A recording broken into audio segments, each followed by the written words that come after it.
Limite Zero, Joe Vitale. A aventura começa. Que a paz esteja com você, toda a minha paz. Em agosto de 2004, eu estava falando e trabalhando em um stand na convenção anual da Associação Nacional de Profissionais de Hipnotismo. Gostei das pessoas, do evento, da energia e da troca de informações, mas não estava preparado para o acontecimento altamente transformador que teria início naquele dia. O meu amigo Mark Ryan estava trabalhando no stand comigo. Mark também é hipnoterapeuta. Ele tem um espírito aberto, é curioso, eloquente e perspicaz no que diz respeito à exploração da vida e de todos os seus mistérios. Frequentemente tínhamos conversas que duravam horas. Conversávamos a respeito dos nossos heróis na terapia, de Milton Erickson a xamãs menos conhecidos. Foi durante uma dessas conversas que Mark me surpreendeu ao perguntar: "Você já ouviu falar no terapeuta que curou pessoas sem jamais vê-las?" A pergunta me fez parar. Eu ouvira falar em agentes de cura psíquicos e agentes de cura remota ou à distância, mas Mark parecia estar se referindo a uma coisa diferente. Ele é um psicólogo que curou um hospital cheio de criminosos com problemas mentais, mas ele nunca atendeu pessoalmente um único paciente. O que ele fez? Usou um sistema havaiano chamado Ho'oponopono. O quê? Perguntei. Pedi a Mark para repetir o termo umas 10 vezes. Eu nunca o escutara antes. Mark não conhecia suficientemente bem a história ou o processo para poder me revelar muito mais que isso. Admito que eu estava curioso, mas também confesso que estava cético. Imaginei que deveria se tratar de uma lenda urbana. Curar as pessoas sem vê-las?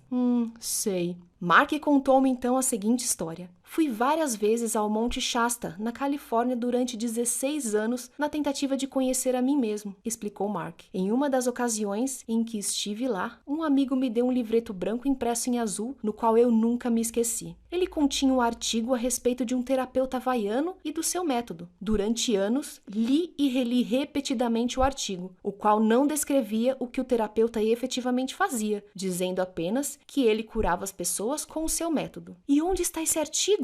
Perguntei, porque fiquei interessado em lê-lo. Não consigo encontrá-lo, respondeu Mark. Mas algo me disse que eu deveria falar com você a respeito dele. Eu sei que você não acredita em mim, mas estou tão fascinado quanto você. Também quero obter mais informações. Passou-se um ano até a convenção seguinte. Neste período, fiz pesquisas online, mas não consegui encontrar nada a respeito de um terapeuta que curava as pessoas sem vê-las. Sem dúvida, existem informações a respeito da cura à distância, na qual uma pessoa cura outra sem a presença desta. Mas eu entendera que o terapeuta havaiano não fazia isso. Como eu viria a descobrir mais tarde, não existe nenhuma distância no tipo de cura que ele fazia. Para completar, eu nem mesmo sabia como soletrar Ho'oponopono, de modo que a busca online ficava bastante prejudicada. Assim, deixei de pensar no assunto. Depois, em 2005, na convenção seguinte de hipnose, Mark voltou a mencionar o terapeuta. "Você conseguiu encontrar alguma coisa a respeito dele?" perguntou. "Não sei o nome dele e não sei soletrar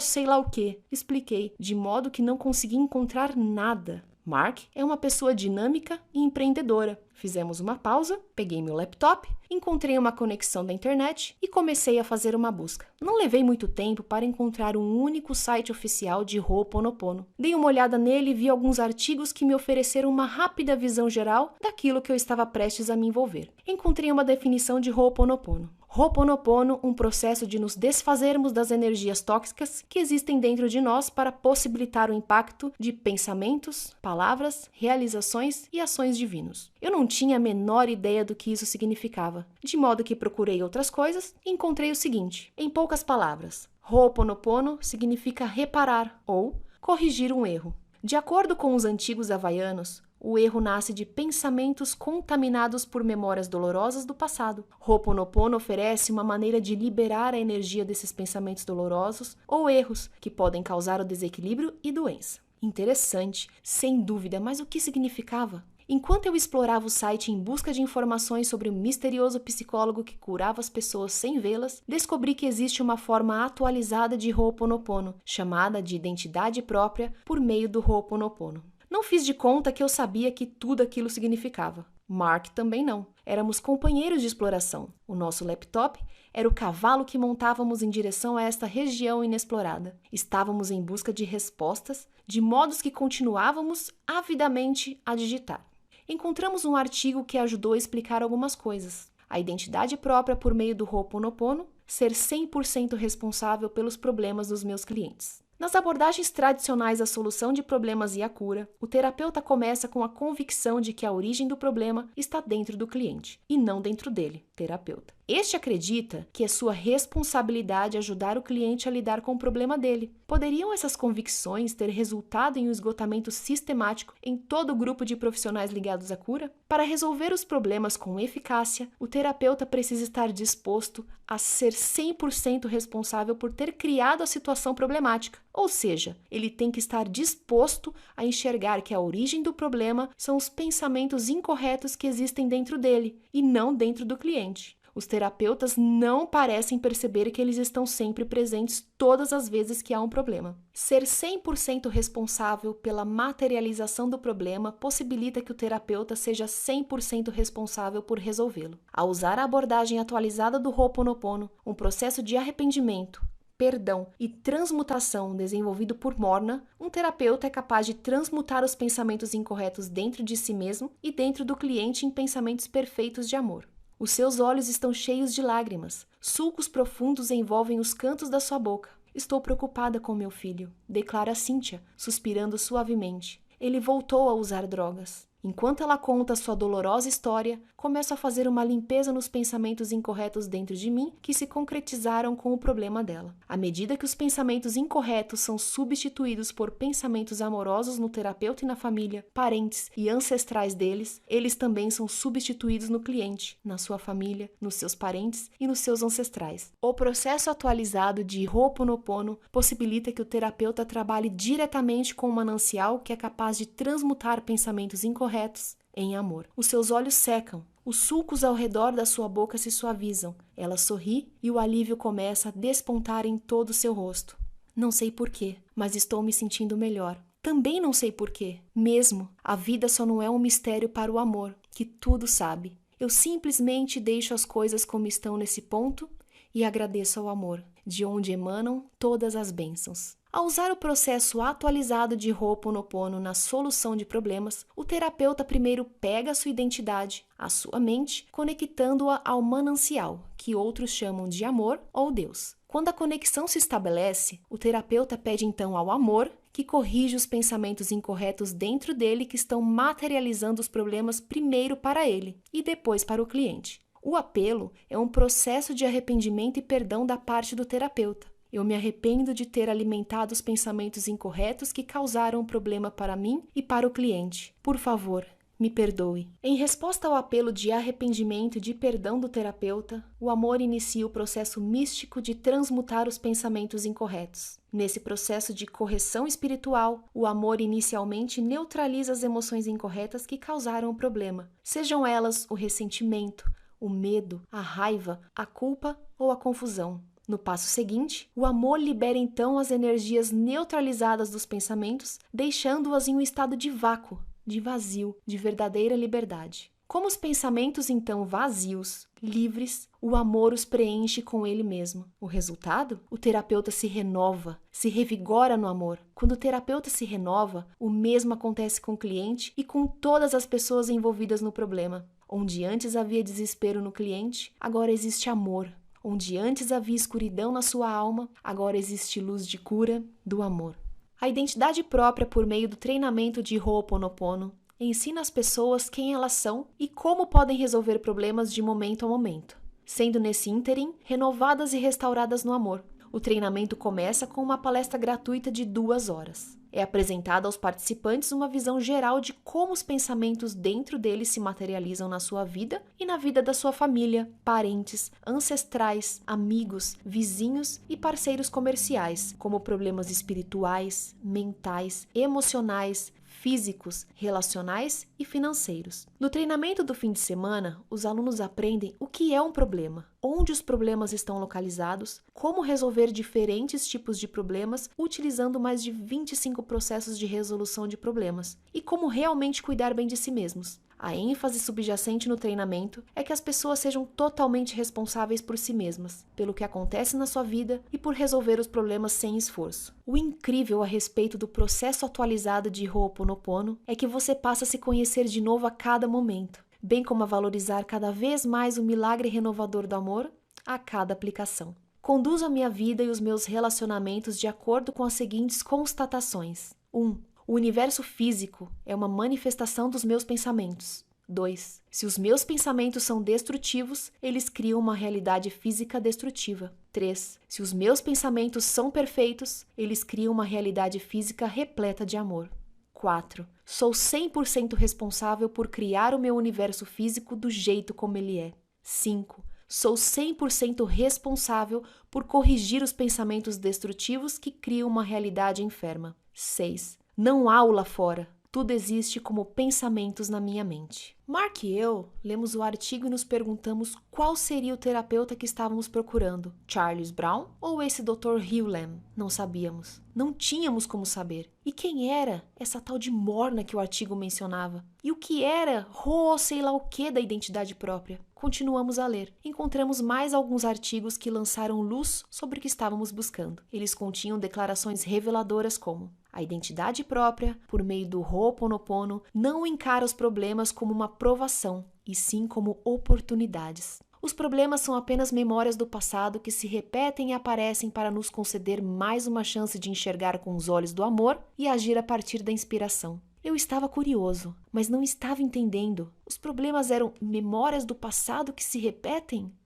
O que esses autores estavam tentando explicar? De que maneira esses sei lá o que ajudava o terapeuta que curava as pessoas? Afinal de contas, quem era esse terapeuta? Encontrei ainda mais um artigo, este de autoria de um repórter chamado Dale Seaford, que escreveu a respeito de um encontro que teve com a criadora desse processo de sei lá o que. O nome dela é Morna e ela é Kahuna, ou guardiã dos segredos. O que essa Morna faz para ajudar a curar as pessoas é fazer um apelo ao Criador divino da nossa escolha, por intermédio da divindade situada dentro de cada pessoa, que é na verdade uma extensão do divino Criador. Talvez você tenha compreendido isso. Eu não entendi na ocasião, e Mark tampouco. Aparentemente, essa tal de Morna pronunciava algumas palavras, como uma prece, que ajudavam as pessoas a ficar curadas. Registrei mentalmente que iria localizar essa prece, mas naquele momento eu estava seguindo uma direção diferente: encontrar o terapeuta e aprender o seu método de cura. A minha enorme vontade de saber mais e de conhecer esse terapeuta xamã se tornava cada vez mais estimulante. Embora Mark e eu realmente precisássemos voltar ao nosso stand na convenção, nos demoramos mais um pouco para poder continuar com a busca. Baseados nos artigos e no site, tivemos o palpite de que o terapeuta que queríamos encontrar se chamava Ihaleakala Hugh Lam. Que primeiro nome! Eu não tinha a menor ideia de como deveria pronunciá-lo, e muito menos soletrá-lo. Tampouco sabia como entrar em contato com ele. O site não oferecia nenhuma informação de contato em relação a ele. Mark e eu tentamos encontrá-lo por meio do Google,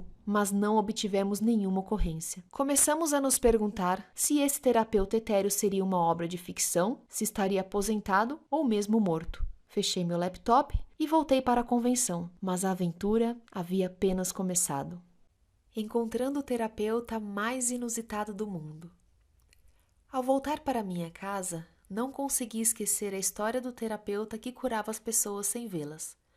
Qual era o método dele? Quem era ele? Será que a história era uma farsa? Como atua há mais de 20 anos na área do desenvolvimento pessoal, a maior parte dos quais está registrada nos meus livros, o fato de que eu precisava saber mais não deveria ser surpresa para ninguém. Sempre fui uma pessoa curiosa. Passei 7 anos com um controverso guru. Entrevistei mentores e sábios de autoajuda, autores e oradores, místicos e magos da mente.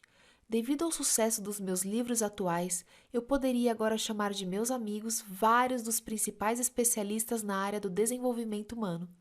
Mas eu não conseguia me livrar da história do terapeuta. Ela era diferente. Era um grande avanço. Eu precisava saber mais. Assim, empreendi a minha busca. No passado, contratei detetives particulares para encontrar pessoas desaparecidas. Eu o fiz quando escrevi a respeito de Bruce Barron, o gênio da propaganda, no meu livro The Seven Lost Secrets of Success.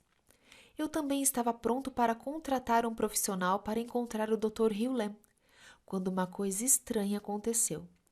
Certo dia, enquanto procurava novamente o Dr. Hugh Lam na internet, descobri o nome dele associado a um site. Não tenho a menor ideia do motivo pelo qual esse resultado não tinha aparecido em buscas anteriores, mas ali estava ele. Não consegui encontrar um número de telefone, mas eu poderia marcar uma consulta pessoal por e-mail com o doutor. Pareceu-me uma maneira esquisita de fazer terapia, mas nesses tempos de internet, qualquer coisa é válida. Imaginando que essa seria a melhor maneira de me aproximar dele, enviei-lhe um e-mail por intermédio do site. Eu estava indescritivelmente animado. Mal consegui esperar pela resposta do Dr. Hughlem. O que será que ele iria dizer? Será que ele iria escrever alguma coisa esclarecedora? Será que ele iria me curar por e-mail? Mal consegui dormir naquela noite, de tão ansioso que eu estava para ler o que ele iria me dizer. Na manhã seguinte, recebi dele o seguinte e-mail: Joey, obrigado por solicitar uma consulta. As consultas são em geral feitas pela internet ou por fax. A pessoa que deseja se consultar me fornece informações sobre a natureza da consulta, ou seja, descreve um problema, uma preocupação. Eu processo as informações e medito a respeito delas em busca de instruções divinas. Em seguida, transmito à pessoa por e-mail o que recebi na meditação. Enquanto eu estava fora almoçando hoje, certo cliente meu, um advogado do Havaí, enviou-me informações por fax, pedindo que eu as examinasse. Depois de processá-las, transmitirei a ele o que recebi da divindade durante a meditação. Informações a respeito da natureza do meu trabalho podem ser obtidas em www.ho'oponopono.org. Sinta-se à vontade para entrar em contato comigo para ver o que funcionará para você. Eu lhe desejo paz, além de todo entendimento. Paz do eu, Ihaleakala Hughlem. Foi um e-mail estranho. Ele conversa com a divindade? Advogados o contratam? Eu ainda não sabia o bastante para poder julgar o Dr. Hughlem e seus métodos, mas eu certamente queria crer mais. Decidi na mesma hora contratar uma consulta por e-mail. Iria custar $150, mas isso não significava nada para mim, porque finalmente eu estava entrando em contato com o psicólogo que fazia milagres que eu procurava durante tanto tempo. Pensei um pouco a respeito do que eu deveria perguntar a ele. Estou tendo bastante êxito na vida. Tenho os livros, o sucesso, os carros, as casas, uma parceira permanente, a saúde e a felicidade que quase todo mundo procura. Eu emagrecera 36 quilos e estava me sentindo ótimo, mas eu ainda tinha que perder mais ou menos 7 quilos. Como eu ainda estava enfrentando problemas de peso, decidi me consultar com o Dr. Hughlem a respeito disso. Ele respondeu em 24 horas, enviando-me o seguinte e-mail: Obrigado pela sua resposta, Joey. Quando olhei, eu ouvi: ele está bem. Converse com seu corpo. Diga para ele: eu o amo do jeito que você é. Obrigado por estar comigo. Se você sente que eu abusei de você de alguma maneira, por favor, perdoe-me. Agora pare e depois, ao longo do dia, bata um papo com seu corpo. Diga palavras de amor e gratidão. Obrigado por me conduzir de um lado para o outro. Obrigado por respirar, por fazer o nosso coração bater. Encare o seu corpo como um parceiro na sua vida e não como um criado. Converse com ele como você faria com uma criança. Seja amigo dele. Ele gosta de uma grande quantidade de água para trabalhar melhor com ele mesmo. Você pode achar que está com fome, mas na verdade o seu corpo pode estar lhe dizendo que está com sede. Beber água solar azul transmuta as memórias, reencenando os problemas da mente subconsciente, a criança, e ajuda o corpo a relaxar e deixar Deus entrar. Pegue uma garrafa de vidro azul, encha-a com água da torneira, feche-a com uma rolha ou envolva o bocal com celofane. Coloque a garrafa no sol ou debaixo de uma lâmpada incandescente durante pelo menos 1 hora. Beba a água. Enxague o copo com água depois do banho. Use a água solar azul quando cozinhar, lavar roupa e fizer qualquer coisa que utilize água. Você pode fazer o seu café ou chocolate quente com a água solar azul. O seu e-mail transpira elegância e simplicidade, o que é um dom incomparável. Talvez possamos conversar novamente como companheiros de viagem que estamos abrindo caminho para casa. Eu lhe desejo paz além de todo entendimento, paz do eu, e Haleakala. Embora a tranquilidade da mensagem me agradasse, continuei a querer mais. Era assim que ele dava consultas? Foi assim que curou aquelas pessoas do hospital psiquiátrico? Se era esse o caso, alguma coisa estava criticamente ausente. Duvido que a maioria das pessoas tivesse aceitado esse meio como veredito final a respeito de um problema de perda de peso. Dizer para mim, você está bem? Não é exatamente uma solução para nada.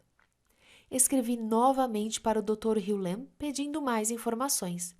Eis que ele respondeu: Joey, a paz começa comigo. Os meus problemas são memórias que se repetem no meu subconsciente. Os meus problemas não têm nada a ver com uma pessoa, lugar ou situação. Eles são o que Shakespeare poeticamente assinalou em um de seus sonetos como antigas aflições renovadas. Quando vivencio problemas de memórias reencenadas, tenho uma escolha. Posso permanecer envolvido com elas ou posso pedir à divindade que as liberte por meio da transmutação, devolvendo assim a minha mente ao seu estado original de vazio, de ser livre de memórias. Quando estou livre de memórias, sou o meu eu divino como a divindade me criou à sua exata semelhança. Quando meu subconsciente se encontra no estado zero, ele é intemporal, ilimitado, infinito, imortal.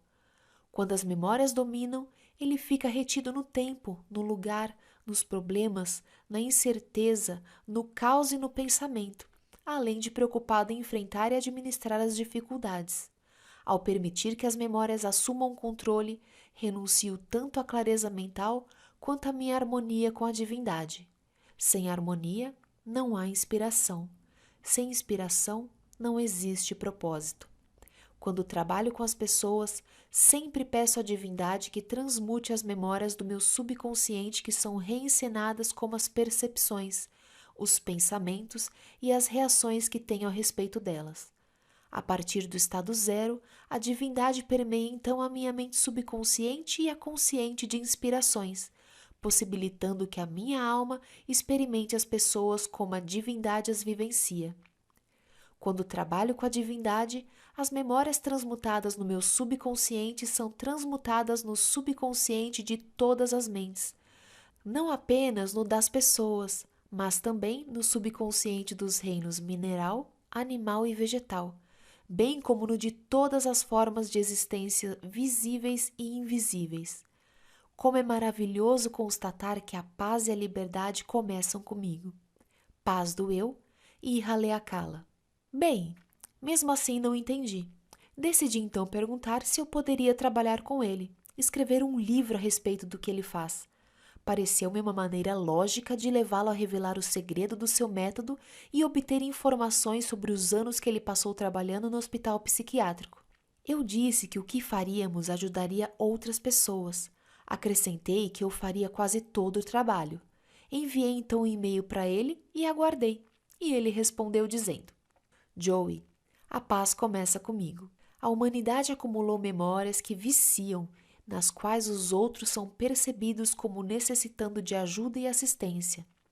A identidade própria por meio do Ho'oponopono consiste em liberar as memórias dentro do nosso subconsciente que dizem que os problemas estão lá fora e não do lado de dentro. Todos chegamos aqui com as nossas antigas aflições renovadas já prontas. As memórias dos problemas não têm nada a ver com pessoas, lugares ou situações. São oportunidades para que fiquemos livres. O propósito completo da identidade é restaurar a identidade própria da pessoa, o seu ritmo natural com a inteligência divina. Ao restabelecer esse ritmo original, o zero se abre e a alma então é permeada de inspirações. Historicamente, as pessoas que participam da identidade têm vontade de compartilhar as informações com outras pessoas a fim de ajudá-las. É muito difícil sair do modo eu posso ajudar os outros. Explicar a identidade para as pessoas, de modo geral, não nos livra das memórias dos problemas, mas fazer a identidade nos liberta delas. Se estivermos dispostos a limpar as nossas antigas aflições renovadas, ficaremos bem e tudo mais ficará. Por conseguinte, desencorajamos as pessoas de compartilhar a identidade com outras. Em vez disso, Nós as encorajamos a abandonar as coisas que têm das outras pessoas, libertando a si mesmas em primeiro lugar e em seguida todas as outras. A paz começa comigo. P.O.I. Iha Leakala. Bem, eu continuava sem entender. Escrevi uma vez mais, perguntando se poderia falar com ele por telefone. Disse que queria entrevistá-lo. E novamente ele concordou. Marcamos uma hora para conversar, na sexta-feira seguinte. Eu estava tão entusiasmado que escrevi para o meu amigo Mark e contei a ele a novidade, que eu finalmente ia falar com o misterioso xamã havaiano que ele mencionara anos antes. Ele também ficou muito animado. Ambos estávamos curiosos em relação ao que iríamos descobrir. Pouco sabíamos a respeito do que iríamos vivenciar. A nossa primeira conversa. Finalmente falei pela primeira vez com o Dr. Hugh Len em 21 de outubro de 2005. O seu nome completo é Dr. Iha Leakala Hugh Len, mas ele me pediu que o chamasse de E, isso mesmo, como a letra do alfabeto. Ok, isso eu consigo fazer. E eu provavelmente passamos uma hora conversando no nosso primeiro telefonema. Pedi a ele que me contasse toda a história do seu trabalho como terapeuta.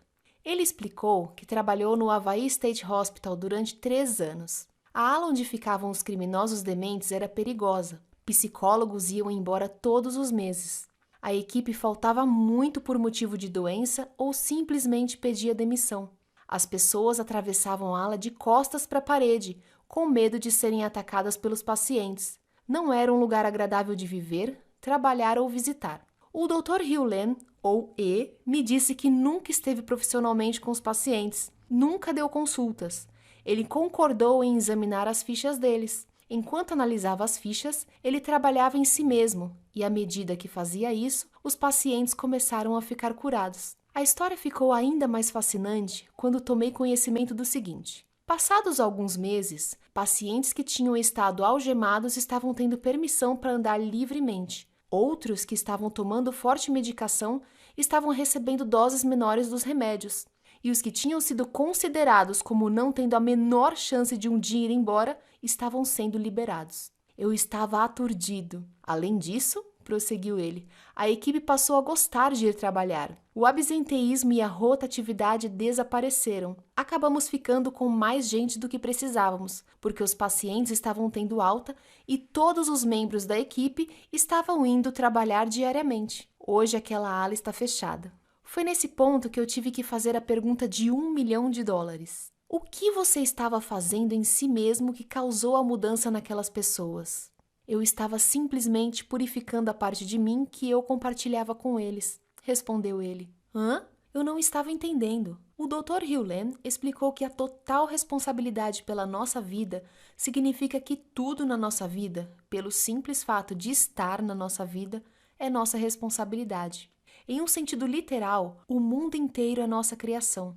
Uau! Isso é muito difícil de engolir. Ser responsável pelo que digo ou faço é uma coisa. Ser responsável pelo que todo mundo na minha vida diz ou faz é outra bem diferente. No entanto, a verdade é o seguinte: se você assumir uma completa responsabilidade pela sua vida, tudo que você vir, ouvir, provar, tocar ou de alguma maneira experimentar é sua responsabilidade, porque está na sua vida. Isso significa que cabe a você curar os terroristas, o presidente, a economia. Enfim, tudo que você experimenta e não gosta. Eles só existem, por assim dizer, como projeções que vêm de dentro de você. O problema não é com eles, e sim com você. E para mudá-los, você precisa mudar a si mesmo. Eu sei que é difícil de entender, que dirá aceitar ou efetivamente viver a ideia. A culpa é bem mais fácil do que total responsabilidade.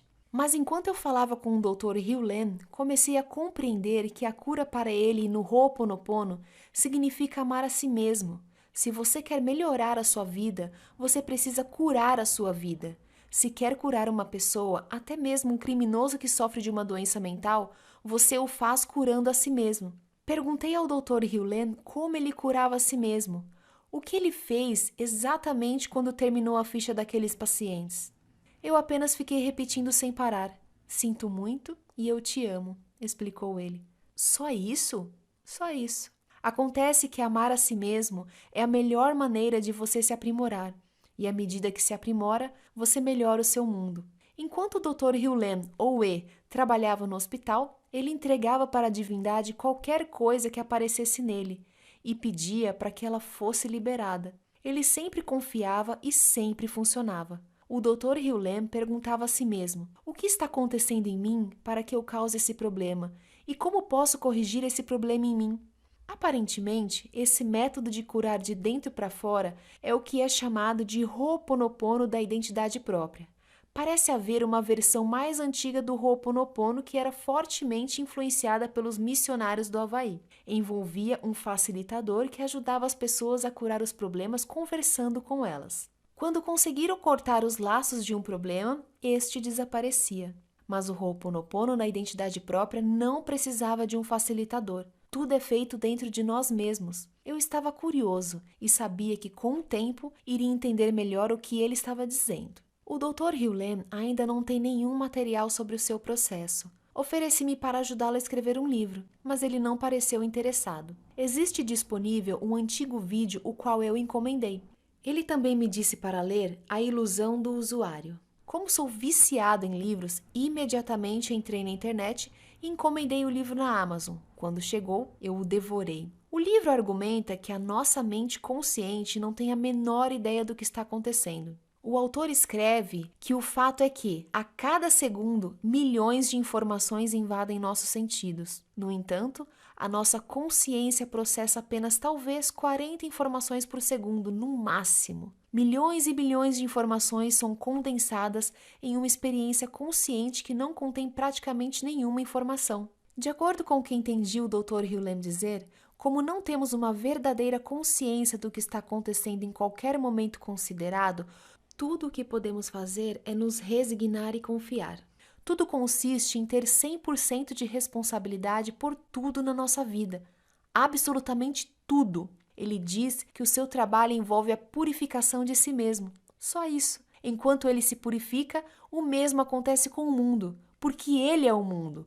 Tudo fora dele é uma projeção e uma ilusão. Embora parte disso tenha soado como psicologia junguiana, no sentido de que as coisas externas que vemos são um lado da sombra da nossa própria vida, o que o Dr. Hugh Lam parecia descrever estava além de tudo isso. Ele parecia reconhecer que tudo é um reflexo de nós mesmos, mas também estava dizendo que é nossa responsabilidade corrigir tudo que vivenciamos a partir do nosso interior, conectando-nos ao divino. Para ele, a única maneira de corrigir qualquer coisa externa é dizendo eu te amo para o divino. O que poderia ser descrito como Deus, vida, o universo ou quaisquer outros termos para esse poder superior coletivo. Ufa!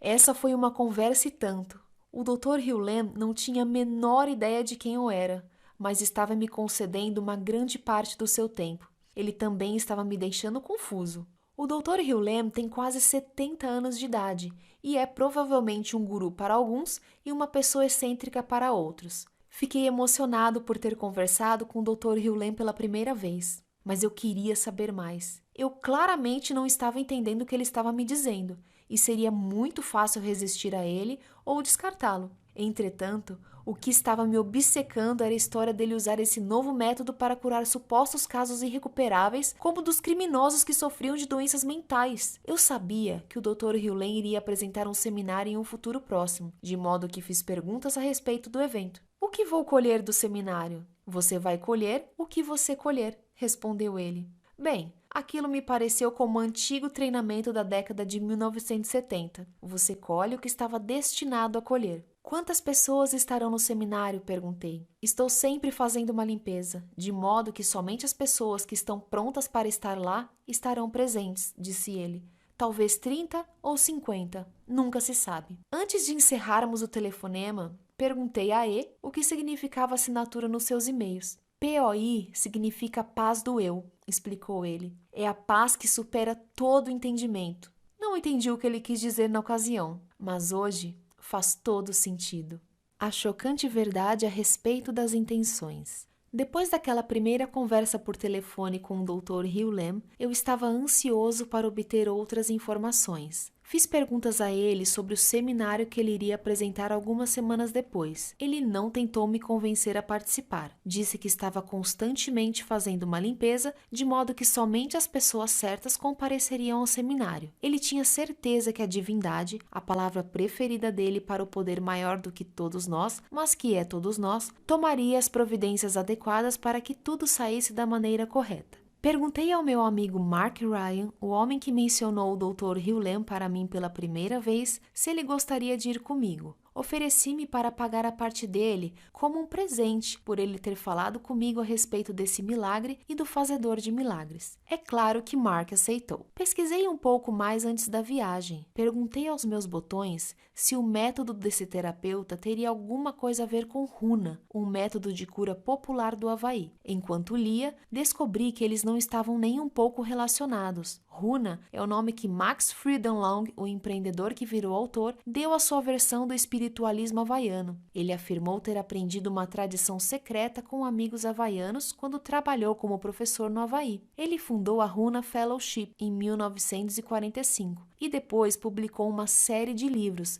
sendo que um dos mais populares é The Secret Science Behind Miracles. Embora fascinante, o trabalho de Long não tinha nada a ver com o terapeuta que eu estava investigando. Eu estava começando a descobrir que o terapeuta praticava um método do qual Long nunca ouvira falar, pelo menos não da maneira como o Dr. Hugh Lam o praticava. À medida que continuei a ler e aprender, a minha curiosidade aumentou. Eu mal podia esperar pelo dia do voo que me levaria ao encontro do agente de cura. Voei para Los Angeles, encontrei-me com Mark e fui para a Califórnia. Mark levou-me para um passeio em Los Angeles antes de partirmos e nos divertimos bastante. No entanto, ambos queríamos conhecer o homem a respeito de quem tanto tínhamos ouvido falar. Embora Mark e eu tivéssemos tido uma conversa profunda e estimulante durante o café da manhã, o que nós dois realmente desejávamos era que o seminário começasse logo. Quando chegamos à sala do evento, deparamos com uma fila de cerca de 30 pessoas. Fiquei tentando ficar na ponta do pé o tempo todo para poder enxergar por cima da cabeça das pessoas. Eu queria ver o agente de cura, eu queria ver o homem misterioso, eu queria ver o Dr. Hugh Lam. Quando finalmente cheguei à porta, fui recebido por ele. "Aloha, Joseph", disse o Dr. Hugh Lam, estendendo a mão. A voz dele era suave, mas ele tinha carisma e autoridade. Vestia uma calça caque, tênis, a camisa aberta no colarinho e paletó. Tinha na cabeça um boné de beisebol, o qual, mais tarde, vim saber que era sua marca registrada. "Aloha, Mark", disse ele para o meu amigo. Batemos um papo descontraído quando ele fez perguntas a respeito do nosso voo, do tempo que eu levara para ir do Texas a Los Angeles, e assim por diante. Adorei o homem instantaneamente. Algo a respeito da sua segurança e do seu jeito de avô fez com que eu me identificasse com ele.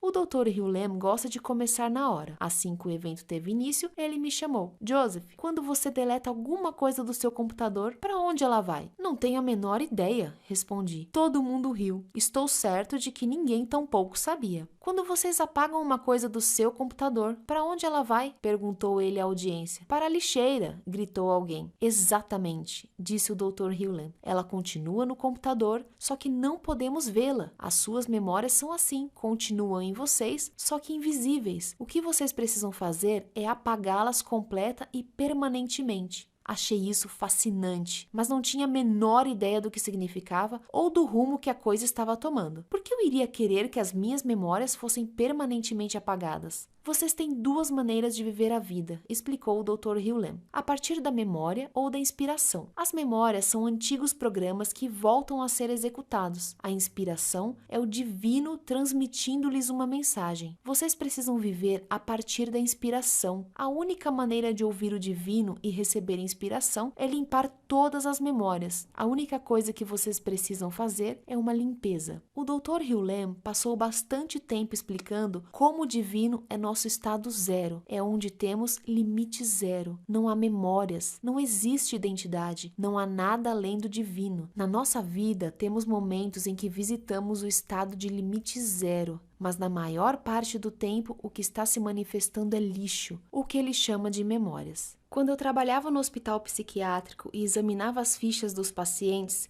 disse ele, "eu sentia dor dentro de mim. era uma memória compartilhada. Era um programa que fazia com que os pacientes agissem como agiam. Eles não tinham controle, estavam presos em um programa. Enquanto eu sentia o programa, eu ia fazendo a limpeza. A purificação ou limpeza tornou-se um tema recorrente. Ele nos ensinou várias maneiras de nos purificarmos e não posso explicar aqui a maioria delas porque são confidenciais. Você precisa participar de um seminário de Ho'oponopono para aprendê-las. Visite www.ho'oponopono.org. Mas há um método de purificação que o Dr. Hugh Lem usou mais e ainda usa, que é o que eu usarei hoje. Existem simplesmente 4 declarações que dizemos repetidamente, sem parar, dirigindo-as ao divino. Eu te amo, sinto muito, por favor me perdoe, obrigado. Enquanto participávamos daquele primeiro evento de fim de semana, a frase eu te amo tornou-se parte do tagarelar da minha mente. Assim como às vezes acordamos com uma música tocando na cabeça, eu acordava ouvindo eu te amo na cabeça. Quer eu pronunciasse ou não conscientemente a frase, ela estava presente. Era um sentimento maravilhoso. Eu não sabia como a frase poderia estar purificando alguma coisa, mas eu a repetia de qualquer maneira. Como eu te amo poderia ser de algum modo nocivo. Em determinado momento do evento, o Dr. Hugh Lem voltou a se dirigir a mim.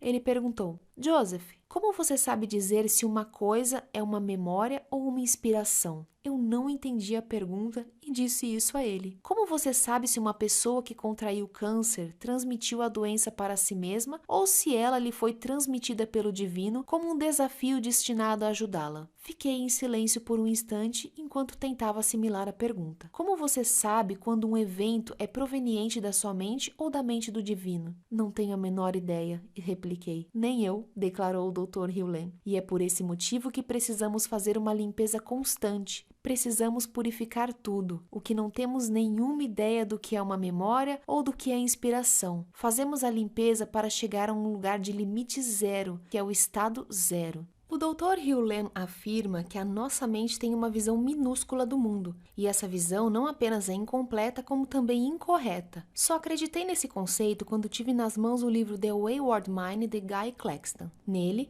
o autor escreve a respeito de experiências que provam que o nosso cérebro nos diz o que fazer antes de nós conscientemente decidirmos fazê-lo. Em uma famosa experiência, um neurocientista chamado Benjamin Libet ligou pessoas a um eletroencefalógrafo, o aparelho que faz o registro de eletroencefalograma, que mostrou o que estava acontecendo no cérebro das pessoas. O aparelho revelou que um surto de atividade cerebral ocorria antes que a pessoa tivesse a intenção consciente de fazer alguma coisa, indicando que a intenção tinha origem no inconsciente e depois penetrava na percepção consciente. Claxton escreve que Libet descobriu que a intenção de se mover aparecia cerca de 1/5 de segundo antes de o movimento começar, mas que um surto de atividade no cérebro tinha lugar mais ou menos 1/3 de segundo antes da intenção. Segundo William Irvine, no livro On Desire, experiências como essa sugerem que as nossas escolhas não são formadas de uma maneira consciente e racional. Ao contrário, elas se formam na mente inconsciente e vão aumentando de intensidade, e quando finalmente chegam à superfície, nós passamos a controlá-las. E o próprio Benjamin Libet, o homem que realizou as experiências polêmicas e reveladoras, escreveu o seguinte no livro Mind Time: o surgimento inconsciente da intenção de agir não poderia ser controlado conscientemente. Somente a sua consumação final em um ato motor poderia ser conscientemente controlada. Em outras palavras, o impulso de escolher este livro pode dar a impressão de ter tido origem na sua escolha consciente, mas na realidade, o seu cérebro primeiro enviou um sinal para que você o escolhesse, e depois a sua mente consciente seguiu o sinal de uma intenção declarada, algo como: este livro parece interessante, acho que vou ficar com ele. Você poderia ter escolhido não ficar com o livro, algo que você teria racionalizado de alguma outra maneira, mas você não poderia controlar a origem do sinal propriamente dito que o estava encorajando a seguir. Sei que é difícil acreditar nisso. De acordo com Claxton, nenhuma intenção jamais se origina na consciência. Nenhum plano jamais é preparado ali. As intenções são premonições, símbolos que lampejam nos cantos da consciência para indicar o que talvez esteja prestes a ocorrer. Aparentemente, uma intenção clara nada mais é do que uma premonição clara. O que me perturba é o seguinte: de onde veio o pensamento? Isso é surpreendente. Desde que escrevi a respeito do poder da intenção no meu livro The Attractor Factor e desde que falei a respeito dele no filme O Segredo, vir a compreender que as intenções não são de modo nenhum uma escolha minha foi um choque. Tudo indica que o que eu pensei que estava fazendo quando defini uma intenção era simplesmente a verbalização de um impulso que já estava em atividade no meu cérebro. A questão torna-se então a seguinte: o que ou quem fez com que o meu cérebro enviasse a intenção? Na realidade, perguntei mais tarde ao Dr. Hugh Lam, quem está no comando? Ele riu e disse que tinha adorado a pergunta. Confesso que eu ainda estava confusa a respeito das intenções. Perdi 36 quilos, sendo mentalmente vigoroso e impondo a minha intenção de perder peso. Mas eu estava declarando uma intenção ou simplesmente reagindo ao sinal do meu cérebro para que eu perdesse peso? Foi uma inspiração ou uma memória? Escrevi para o Dr. Hugh Lam e fiz essa pergunta. Ele respondeu dizendo: nada existe no zero, nenhum problema, nem mesmo a necessidade da intenção. As preocupações com o peso são simplesmente memórias que estão sendo reencenadas e essas memórias substituem o zero, você. O retorno ao zero, você, requer que a divindade apague as memórias por trás das preocupações com o peso. Apenas duas leis determinam as experiências: a inspiração da divindade e a memória armazenada na sua mente subconsciente, sendo a primeira nova em folha e a última velha. Jesus teria supostamente dito o seguinte: procurai primeiro o reino, zero, e tudo mais será acrescentado, inspiração. O zero é a residência de você e da divindade, de onde e de quem brotam todas as bênçãos, a riqueza, a saúde, a paz. P.O.I. Dr. Hugh Lam. Até onde pude depreender, o Dr. Hugh Lam estava olhando além das intenções e dirigindo-se à origem, o estado zero, onde não existe limite. A partir de lá, experimentamos a memória ou a inspiração. A preocupação com o peso é uma memória. A única coisa a fazer é amá-la, perdoá-la e até mesmo agradecer por ela. Ao purificá-la, você está garantindo que o divino terá uma chance de produzir uma inspiração. O que parece ser verdade é que o meu desejo de comer em excesso, que me manteve obeso durante a maior parte da minha vida, era um programa. Ele se forma no inconsciente, a não ser que eu o purifique. Ele permanecerá lá e continuará a efervescer. Na medida em que ele está sempre vindo à tona, tenho que permanecer consciente da minha escolha, comer ou não em excesso. Isso acaba se tornando uma batalha que dura a vida inteira. Não é nem um pouco divertido. Sem dúvida, podemos neutralizar a tendência dizendo não a ela, mas isso obviamente exige empenho e energia enormes. Com o tempo, dizer não à satisfação do desejo pode tornar-se um novo hábito, mas temos que passar por um verdadeiro inferno para chegar a esse ponto. Em vez disso, quando fazemos uma limpeza na memória, ela acaba desaparecendo. Depois, o desejo de comer em excesso não mais se manifestará, somente a paz permanecerá. Em resumo, a intenção era um mero farrapo quando comparada à inspiração. Enquanto mantive a intenção de fazer alguma coisa, continuei a lutar com o que existe. Assim que entreguei os pontos e cedi a inspiração, a vida se transformou. Eu ainda não tinha certeza se era assim que o mundo realmente funcionava, e ainda estava confuso a respeito do poder da intenção. Então, decidi continuar a investigar. Jantei com Rhonda Byrne, criadora e produtora do filme de sucesso O Segredo. Perguntei a ela uma coisa que eu tinha enorme vontade de saber. Você criou a ideia do filme? Ou você recebeu a ideia? Eu sabia que ela recebera a inspiração de criar o hoje famoso trailer que causou uma epidemia de marketing. Assista o trailer em www.thesecret.tv. Ela me disse certa vez que a ideia do teaser do filme surgiu de repente em um intervalo de poucos segundos. Ela criou o trailer propriamente dito em 10 minutos. Ela claramente recebeu algum tipo de inspiração que resultou na produção do mais poderoso teaser de filme da história. Mas eu queria saber se a ideia do filme final propriamente dito teve origem em uma inspiração ou se ela sentiu que fez o filme por outras razões. Esse era o ponto crucial do meu interesse pelas intenções. Estávamos declarando intenções que faziam diferença ou recebendo ideias que posteriormente chamávamos de intenções? Foi o que perguntei a ela enquanto jantávamos. Rhonda pareceu quieta por um longo tempo. Ela pareceu desligada, contemplando a minha pergunta, buscando a resposta dentro de si mesma, e finalmente falou. Não tenho certeza, disse ela. A ideia veio até mim, sem dúvida, mas eu fiz o trabalho. Eu o criei. Assim, eu diria que o fiz acontecer. A resposta de Rhonda foi esclarecedora. A ideia foi até ela, o que significa que se aproximou dela como uma inspiração. Como o filme é extremamente poderoso, muito bem feito e brilhantemente comercializado, só posso acreditar que tenha sido tudo um desabrochamento do divino. De fato, havia um trabalho a ser feito, e Rondell fez. Mas a ideia em si surgiu como uma inspiração. O interesse é que depois de o filme já ter sido lançado havia vários meses e a agitação em torno dele estar atingindo proporções históricas, Rhonda enviou um e-mail para todos os que estrelaram o filme, dizendo que este agora tinha uma vida própria. Em vez de declarar intenções, Rhonda agora estava atendendo chamadas e agarrando oportunidades. Um livro estava surgindo. Larry King estava fazendo um especial de 2 partes baseado nas ideias do filme. Uma versão em áudio estava sendo lançada. Continuações estavam a caminho. Quando agimos a partir do estado zero, no qual não existe limite, não precisamos de intenções. Simplesmente recebemos e agimos. E milagres acontecem. No entanto, é possível interromper a inspiração. Rhonda poderia ter dito não ao incentivo de fazer o filme. Parece ser aí que o livre-arbítrio entra em cena. Quando a ideia de fazer alguma coisa aparece na nossa mente, seja ela proveniente da inspiração ou da memória, podemos escolher agir ou não em função dela, se estivermos conscientes do impulso. De acordo com o livro A Mente e o Cérebro, a nossa vontade consciente, o poder de escolha, é capaz de cancelar o impulso que teve início no nosso inconsciente. Em outras palavras, você pode receber o impulso de adquirir este livro, mas pode neutralizar esse impulso se quiser fazê-lo. Isso é o livre-arbítrio ou a livre vontade, ou como o autor descreve, a livre não vontade. Ele escreve que, em anos posteriores, abraçou a ideia de que o livre-arbítrio atua como um guarda-cancela para os pensamentos que interrompem do cérebro e não se esquivou das implicações morais disso. William James, o lendário psicólogo, sentia que o livre-arbítrio tem lugar depois do impulso que temos de fazer uma coisa e antes de efetivamente a fazermos.